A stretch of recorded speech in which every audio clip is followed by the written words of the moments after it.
भाई एक नॉर्मल सा वर्कआउट करना मेरे शरीर के लिए इंजरी का कारण बनने के लिए तैयार हो जाएगा, ये मैंने बिल्कुल भी एक्सपेक्ट नहीं किया था।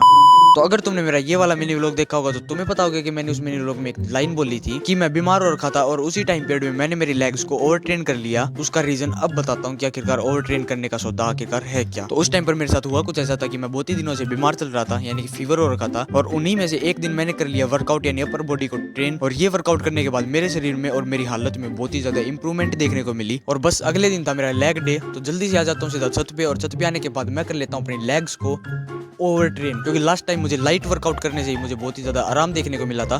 तो मैं सोचा क्यों ना थोड़ा सा ज्यादा वर्कआउट कर लिया जाए ताकि थोड़ा सा जल्दी आराम हो जाए। और बस यही मेरी एक सबसे बड़ी गलती थी उस टाइम की। और बस कुछ ही रेप्स ज्यादा करने के चक्कर में मैं अपनी लेग्स को ओवर ट्रेन कर लेता हूँ, जो कि ऑलमोस्ट रीजन बन जाता है इंजरी का। लेकिन टेंशन डोंट, क्योंकि मैं कर रहा था बॉडी वेट वर्कआउट, जिसके कारण मुझे इंजरी नहीं हुई। मे भी इसी कारण पापा मुझे जिम में नहीं भेजते। और उस क्लिप में जो मैं एक्टिंग कर रहा था वो एक एक्टिंग नहीं, वो एक रियलिटी थी, क्योंकि उस टाइम पर मेरी कुछ हद तक ओवर ट्रेन हो चुकी थी लेग। मतलब बॉडी वेट से भी बहुत ही ज्यादा पेन होता है लेग्स में because of lactic acid, CO2 की जगह जो ले लेता है। अब तुम सोचो कि तुम्हारे घर पर कोई और कब्जा कर ले तो तुम्हें दर्द होगा या नहीं।